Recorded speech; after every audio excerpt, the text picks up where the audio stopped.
క్రీస్తునందు ప్రియమైన వాళ్ళారా, శుభాలు. ఎలా ఉన్నారు? బాగున్నారా? నిన్నటి దినము ఎలా గడిచింది? ప్రభువుకు మహిమకరంగా జీవించారా?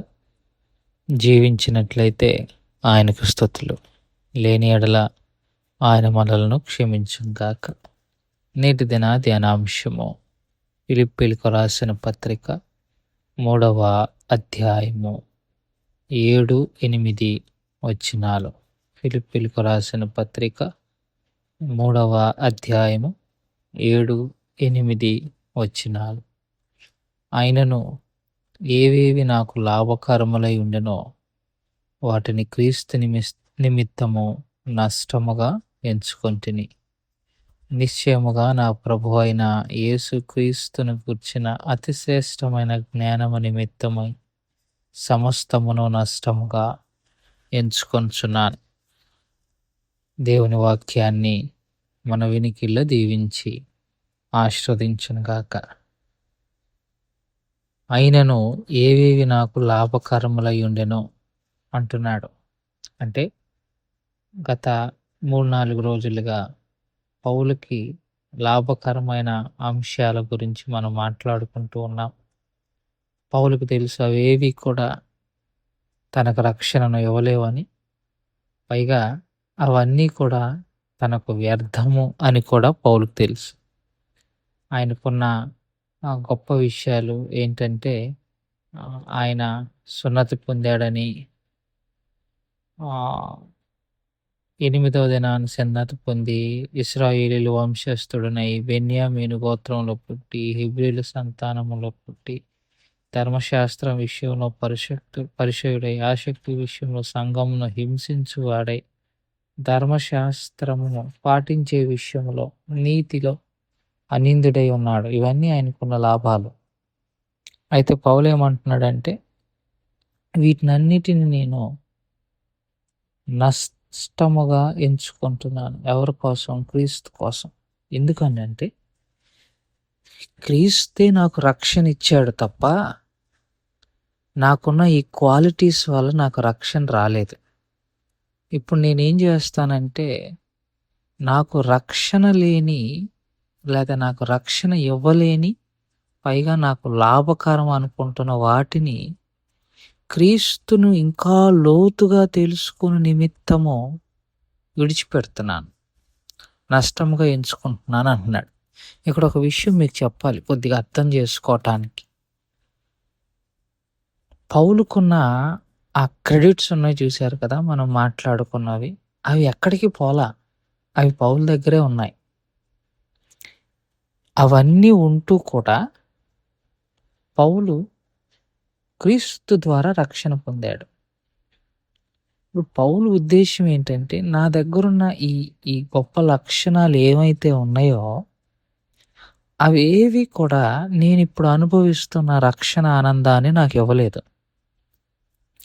ఇప్పుడు నేనేం చేస్తున్నానంటే, అవి నా దగ్గర ఉన్నాయి కదా, ఇప్పుడు నేను వాటిని దూరం చేసేస్తున్నా. ఎందుకు అనంటే, రక్షణ ఇవ్వలేని అవి ఏమాత్రం నాకు ప్రయోజనం కాదు. పైగా ఇంకా క్రీస్తుని గురించి లోతైన జ్ఞానం కావాలంటే, క్రీస్తుని ఇంకా బాగా తెలుసుకోవాలంటే ఇవి నాకు అడ్డుగా ఉంటాయి, ఇవి నాకు నష్టంగా ఉంటాయి. ఇవి ఉంటే నేను ప్రభువుని తెలుసుకోలేను. ఇన్ని క్వాలిఫికేషన్స్ నా దగ్గర ఉంచుకోవటం వల్ల నేను ప్రభువుకు దూరమే అవుతాను తప్ప ప్రభువుని తెలుసుకోలేనన్న ఉద్దేశం కలిగిన వాడై పౌలేమంటున్నాడంటే, నేను క్రీస్తు నిమిత్తము సమస్తమును నష్టముగా ఎంచుకొనుచున్నాను అని చెప్పి, నిశ్చయముగా నా ప్రభు అయిన యేసుక్రీస్తును గూర్చిన అతి శ్రేష్టమైన జ్ఞానము నిమిత్తమై సమస్తమును నష్టముగా ఎంచుకొనుచున్నాను. ఎందుకు నష్టంగా ఎంచుకొనుచుంటున్నాడో కారణం చెప్తున్నాడు. ఏంటిది? క్రీస్తు నిమిత్తం, అతి శ్రేష్టమైన జ్ఞానము నిమిత్తమై, యేసుక్రీస్తును గూర్చిన అతి శ్రేష్టమైన జ్ఞానమును కొరకు. క్రైస్తవుడంటేనే క్రీస్తుని గురించిన జ్ఞానం కలిగిన వాడు. అందరూ క్రైస్తవులు కాదు. ఎవరు క్రైస్తవుడంటే క్రీస్తుని గురించిన జ్ఞానం కలిగిన వాడు. యోహాను సువార్త 10వ అధ్యాయంలో ప్రభువు అంటారు 11వ వచనంలో, నేను మంచి కాపరిని. నా మంద నాకు తెలుసు. నన్ను నా మంద ఎరుగుతాయి అంటాడు. అలాగే 17వ అధ్యాయం 3లో